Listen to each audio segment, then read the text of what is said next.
Fala galera, meu nome é Cleiton Garribia, do projeto Estaleiro Matemático. E hoje temos uma videoaula sobre logaritmos. Primeiro vamos à definição de logaritmo.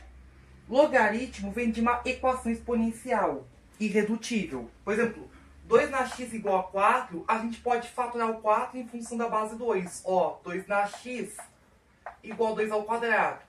Aí podíamos cancelar as bases. X igual a 2, entende? Mas 2 na x igual a 5, o 5 não é potência de 2. Aí não dá para fazer esse procedimento.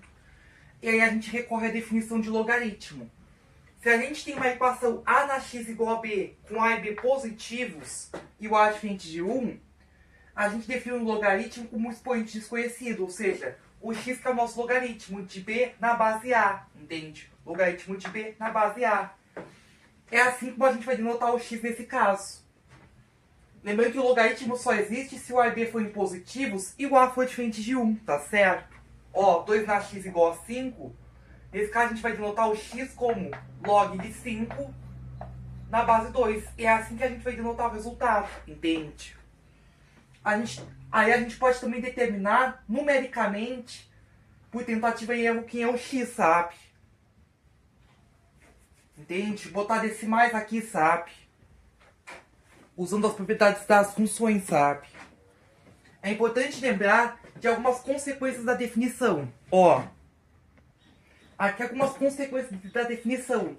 O logaritmo de a na x na base a vai ser o x, que é o nosso expoente. É como se fosse cancelar aqui, sabe? A base do expoente, a base do logaritmo é a base da potência. A elevado a um logaritmo de x na base a, aí com base do logaritmo e da potência iguais, também se cancela nessa ordem também. Vai ser igual ao x, entende? Que é o logaritmando no expoente. Log de 1 na base a vai ser 0, entende? Porque o 1 a gente podia escrever, entende? Porque o 1 é o a na 0, entende? Logaritmo de a na base a, com consequência, vai ser 1. Porque o a é a na 1, entende? E dois logaritmos de mesma base são iguais se e somente se os logaritmandos forem iguais, ou seja, x igual a y. Aqui temos a base e aqui o logaritmando, tá certo? Essas propriedades a gente pode provar, entende? Mas eu não vou ter tempo de provar nessa videoaula, tá certo? Na verdade, essa prova a gente usa aqui a definição, o a na x igual a b, implicando em x igual ao log de b na base a, lembra? Aí se eu for trocar aqui o b pela exponencial a na x, a gente consegue provar uma das propriedades. No entanto, se eu troco aqui o x pelo logaritmo, né, provo outra, entende? E agora vamos às propriedades operatórias dos logaritmos que permitem simplificar expressões com logaritmos.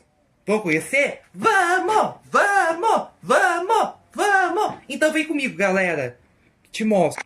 São essas as propriedades operatórias. O logaritmo do produto, logaritmo do quociente, logaritmo da potência e a mudança de base. Logaritmo do produto, a gente pode mostrar, todas elas podem ser demonstradas. Logaritmo do produto vira uma soma de logaritmos. Logaritmo de x e y na base a vai ser o log de x na base a mais o log de y na base a.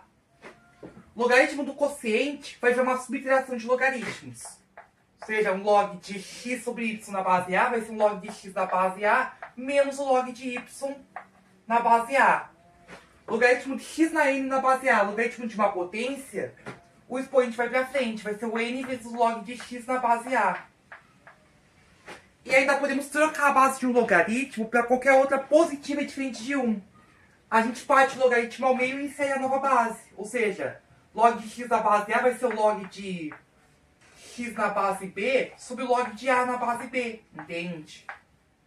Que é a propriedade da mudança de base. Tem que falar de duas bases notáveis, só a base 10, que a gente omite a base, ó, log de x sobre log de a, entende? Que é a base 10. E também o logaritmo natural, ln de x sobre ln de a. Ó, log de x, né, é o log de x na base 10, entende? E o ln de x é o log de x na base e, sendo e o número com valor aproximado de 2,718. É o número de Euler, sabe?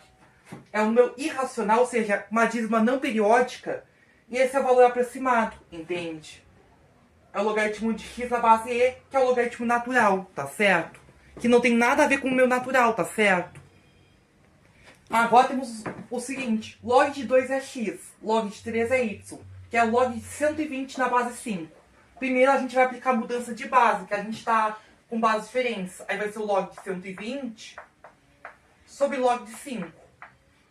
A gente vai fatorar o 120, ó, vai ser o log de 2 ao cubo vezes 3 vezes 5. E o log de 5, como a gente tem base 10, a gente vai usar como 10 sobre 2 o 5, entende? Ou seja, vai ser o log de 10 sobre 2.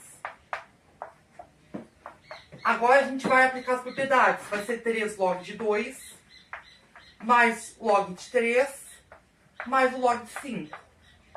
Numerador, e embaixo vai ser o log de 10, menos log de 2. Aí a gente vai trocar algumas coisas aqui em cima, né? Vai ser 3x mais y, mais o log de 10 sobre 2. Entende? Que a gente vai colocar aqui direto. Log de 10 menos log de 2, como a gente fez embaixo. Dividido pelo log de 10 menos log de 2. Só que o log de 10 é log de 10 da base 10. Aí com bases iguais, né? Aí vai dar 1. 1 menos log de 2. Isso aqui simplificando vai ser 3x mais y mais 1 menos o x, entende? Sobre 1 menos x. E aqui em cima podemos simplificar, vai dar 2x mais y mais 1 sobre 1 menos x, entende? Essa é a expressão que permite expressar o log de 120 na base 5 em função de x e y, entende? Também temos algumas aplicações que a gente precisa falar. Ó, vamos pegar esse exemplo. pH na química é definido como o oposto do logaritmo decimal de H+, que é a concentração de íons de hidrogênio, que tem que ser medida em mol por litro, entende? Se o pH é menor que 7, temos um meio ácido. pH igual a 7, um meio neutro. pH maior que 7 é básico alcalino, se medido na CNTP, entende? Condições normais de temperatura e pressão. Vamos supor um pH igual a 2 nessa CNTP. Qual é a concentração de íons de hidrogênio? Vamos supor uma bebida com pH igual a 2. Qual a concentração de íons de hidrogênio em mol por litro? Ó, se o pH é essa expressão, aí vamos trocar o pH com essa expressão. Menos o log de H+, né? Menos o log dessa concentração é 2. Só que agora tem que isolar esse logaritmo, e aí eu preciso multiplicar os dois lados por menos 1. Ou seja, o log dessa concentração é menos 2. Aqui eu tenho um... Agora a gente vai aplicar, né, uma base 10, entende? Em ambos os lados. 10 elevado ao log, entende? Já que o logaritmo é base 10, é 10 dá menos 2. Aí o 10 cancela com o log de mesma base. Aí vamos ter essa concentração como sendo 10 dá menos 2 mol por litro. Que é 0,01 mol por litro, entende? Essa é a nossa concentração. Vamos a mais uma aplicação agora na física. O nível sonoro a gente consegue simplificar para uma expressão que é 120 mais 10 vezes o logaritmo de I. O I é a intensidade sonora, que é a razão entre a potência e a área. A potência é medida em watt, né? E a área é medida em metros quadrados. Aí tendo uma intensidade em watt por metro quadrado. E o nível sonoro vai ser medido em decibel, entende? Aí na escala decibel. Aí temos a potência de 500 watts. Uma área medida por 4πr², que é a fórmula da esfera, entende? Sendo o π aproximadamente 3, o raio 50 metros. Qual o nível sonoro? Primeiro a gente precisa aqui pegar aqui a expressão da intensidade. 500 watts, né? Por 4π, que a gente está considerando 3, vezes o raio de 50 metros ao quadrado, entende? Só deixa eu pausar o vídeo para fazer as contas. Aí a gente achou aqui a intensidade, um número não muito bonito para a situação, que é 1,67 vezes 10 a menos 2 watts por metro quadrado. Aí aplicando aqui a fórmula, 120 mais 10 vezes o log dessa coisa aqui. Que aí a gente usa a propriedade, né?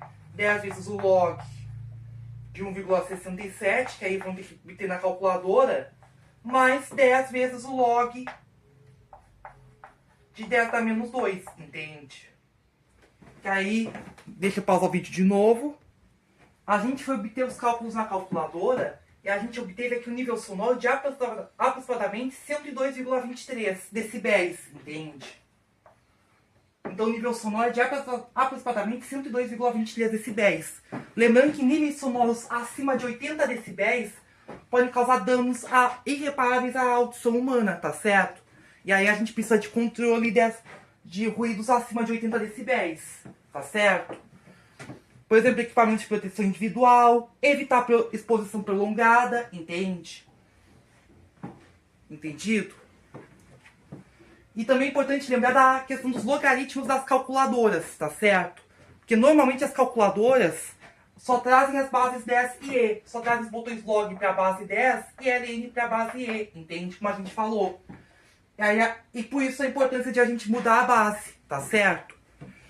O logaritmo pode ser tratado como uma função dos reais positivos para os reais, entende?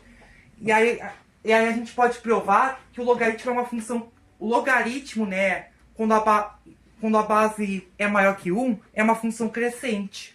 E quando a base está entre 0 e 1, é uma função decrescente, tá certo? Mas mais detalhes eu não vou entrar nessa aula por falta de tempo, tá certo? Mas essa aula foi focada em simplificação de expressões com logaritmos e aplicações. E a gente vai mostrar também mais uma que envolve equações irredutíveis. E a nossa mais uma aplicação, matemática financeira, montante a juro composto. A gente quer um montante sendo o dobro do capital inicial, que não é a banda, tá? Não é a banda. Montante como o dobro do capital inicial. O capital inicial que não nos interessa saber o valor. A taxa de juros 10% ao mês. Em quanto tempo a gente vai ter um montante com o dobro do capital a juro composto? A gente tem a fórmula aqui do juro composto, que é montante, que é o capital vezes, abre parênteses, 1 mais a taxa, fecha parênteses, elevado ao tempo, sabe? Que é uma exponencial em função do tempo. Como o tempo é nossa incógnita, vamos chamar de x. Aí vamos ter 1 mais 0,1, né? A taxa na forma decimal, que é 0,1, por cento é divisão por 100. O montante que é 2 vezes o capital. Aqui temos capital nos dois lados se multiplicando, posso cortar. Aí a gente vai ter 1,1 elevado na x. Uma equação exponencial irredutível. Aí um método é aplicar log dos dois lados ou a definição. A gente vai aplicar log dos dois lados, entende? Que vai ser mais fácil de entender. Aí a gente usa aqui uma propriedade, né? Que o x passa para frente, né? X vezes log de 1,1 igual log de 2, entende? Até que facilita depois na hora de obter na calculadora. X que é o log de 2 sobre o log de 1,1, sabe? Que a gente tem isso aqui como coeficiente, aí dividimos os dois lados por esse log de 1,1. E aqui a gente tem uma expressão aqui para obter o x. Aí basta digitar na calculadora log de 2 sobre log de 1,1.